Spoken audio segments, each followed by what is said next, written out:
Hai, Assalamualaikum. Selamat sejahtera. Selamat kembali ke channel Cikgu Arman Yusof. Okey, so hari ni kita nak masuk tajuk yang baru iaitu bab 4 kesihatan manusia di mana kita akan tengok tentang penyakit yang berjangkit dan penyakit tidak berjangkit.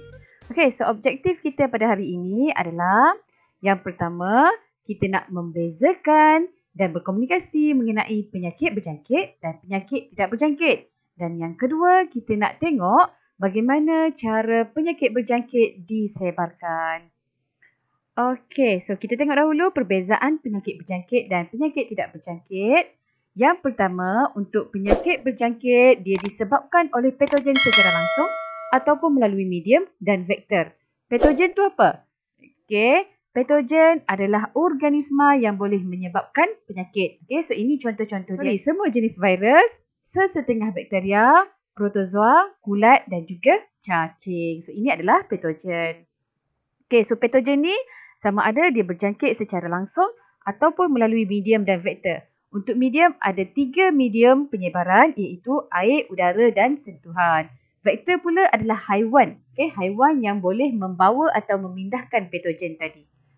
Okey, nanti kita akan terangkan dengan lebih lanjut. Okey, itu untuk penyakit berjangkit. Tapi kalau penyakit tidak berjangkit pula, dia hanya disebabkan oleh satu, faktor genetik atau yang kedua, gaya hidup. Okey, kalau ayah ataupun mak ada penyakit jantung, so berkemungkinan anak pun akan ada risiko untuk dapat penyakit yang sama. Okey, ataupun gaya hidup lah, kurang bersenam, tak cukup tidur. Okey, boleh.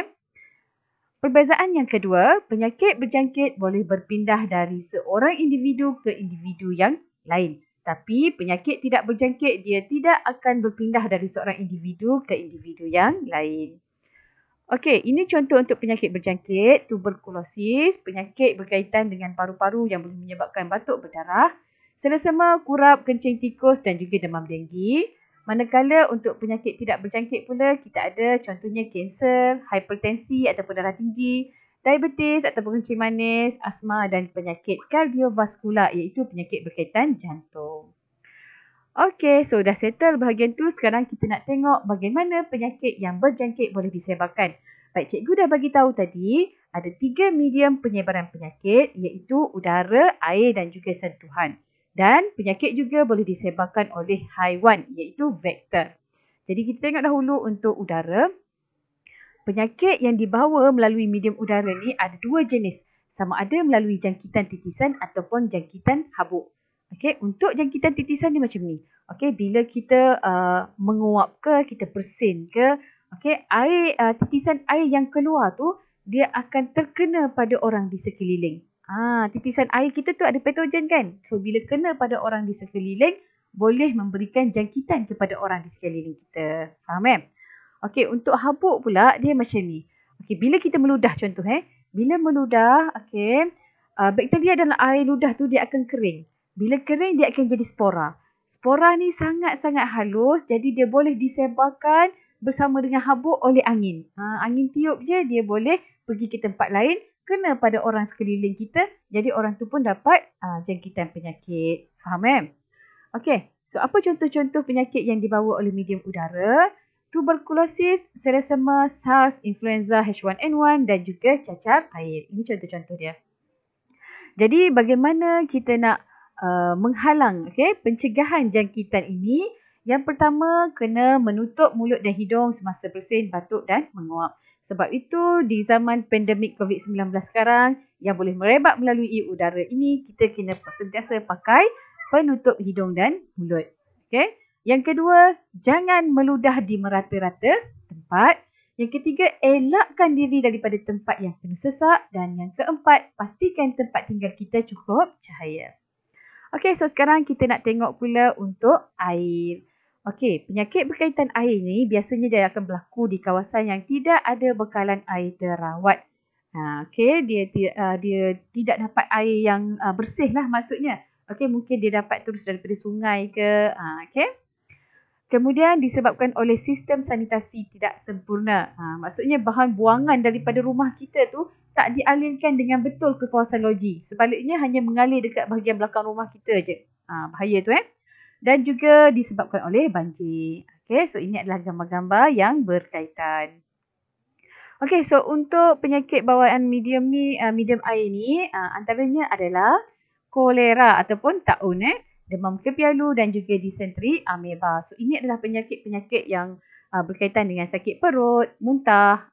Okey, boleh Okey, so macam mana kita nak menghalang jangkitan penyakit bawaan air? Yang pertama sekali, kena masukkan klorin dalam kolam renang dan sistem bekalan air. Sebab apa? Sebab klorin boleh membunuh bakteria. Yang kedua, bina tandas yang ada sistem sanitasi yang sempurna.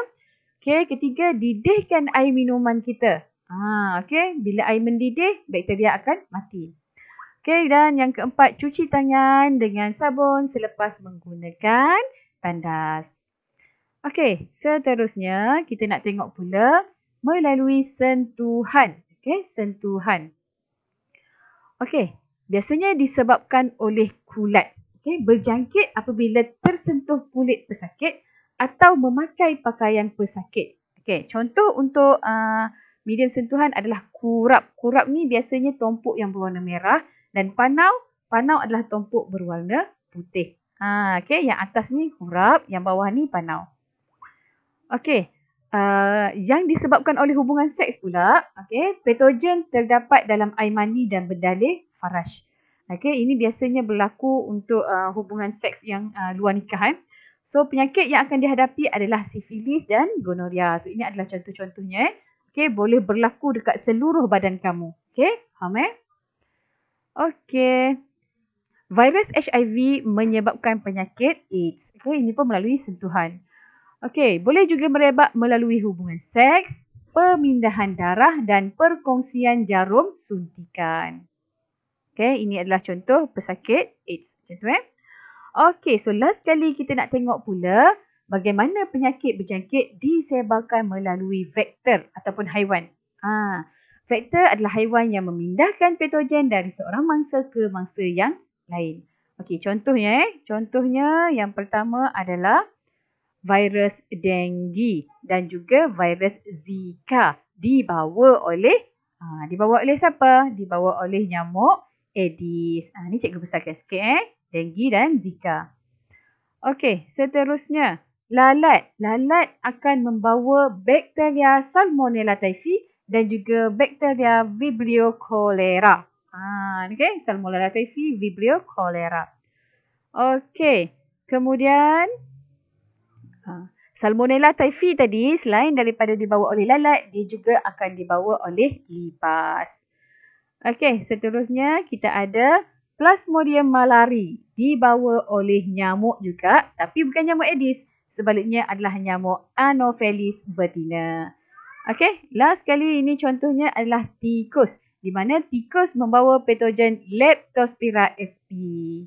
Okey, boleh? Okey, so kita nak tengok pula penyakit-penyakit bawaan vektor. Okey, so penyakit bawaan vektor yang pertama. Okey, menggigil demam berpeluh, patogennya adalah Plasmodium malari disebabkan nyamuk Anopheles betina. Maka ini adalah penyakit demam malaria. Okey, yang kedua, sakit sendi, demam, sakit kepala, mata berair. Patogen dia virus dengue. Jadi ini adalah penyakit demam dengue. Okey, yang ketiga, demam, ruang, sakit sendi, konjuktivitis ataupun mata kemerahan disebabkan oleh patogen virus Zika. Okey, nyamuk Aedes So ini adalah penyakit Zika. Okey, seterusnya cirit-birit dan muntah, bakteria Vibrio cholera. Okey, so ini disebabkan ini adalah penyakit kolera disebabkan oleh lalat, iaitu makanan dan air yang tercemar. Penyakit bawaan vektor seterusnya adalah demam, usus berdarah, ruam merah disebabkan oleh patogen Salmonella typhi. Ini dia lain sikit kan nama patogen dia. So ini adalah kepialu. Okey. Dibawa oleh lalat dan lipas disebabkan makanan dan air yang tercemar. Baik, penyakit yang seterusnya leptospirosis ataupun kita panggil juga kencing tikus. Okey. Demam, sakit kepala dan juga sakit otot. Patogennya adalah bakteria Leptospira dibawa oleh tikus disebabkan oleh tanah, makanan dan air yang tercemar. Okey, so sekarang kita tengok bagaimana vektor dia memindahkan patogen kepada manusia. Kamu tengok lalat ni okey, lalat ni dia suka tempat yang kotor kan, contohnya sampah kan. So bila dia pergi dekat kawasan sampah sarap, dekat kawasan sampah sarap tu ada patogen. Jadi patogen tersebut akan melekat dekat badan dia. Okey? Jadi sekarang ni dia ada patogen melekat pada badan. Kemudian lalat tadi dia terbang pergi dekat makanan yang terdedah. Jadi patogen yang ada dekat badan dia tadi akan kena pada makanan. Lepas tu kita pula makan makanan tersebut. Maka patogen akan masuk ke dalam badan kita. Okey, boleh? Okey, yang kedua, nyamuk. Okey, nyamuk macam mana? Okey, katalah nyamuk A ni dia ada patogen dalam badan dia. Okey, ini virus apa ni? Zika ke denggi? Denggi Okey, kemudian dia pun gigit lah Amin. Okey, dia gigit Amin contohnya. Okey, so sekarang ni bila dia nak dia nak mencegah pembekuan darah, maka air liur dia akan masuk ke dalam badan manusia. Jadi patogen tadi akan masuk bersama. Okey, boleh So sekarang patogen tu dah merebak ke seluruh badan manusia tersebut. Okey, datang nyamuk lain yang sebenarnya tak ada pun patogen tapi dia hisap darah Amin yang ada patogen. So patogen tu masuk pula dalam darah nyamuk tersebut. Kemudian nyamuk yang kedua tadi pun akan sebarkan pula kepada mangsa yang lain. Itulah cara pemindahan vektor. Cara pemindahan patogen oleh vektor. Okey, boleh faham Okey, so kalau boleh faham rasanya setakat itu sahaja perkongsian daripada cikgu. Semoga bermanfaat untuk kamu semua.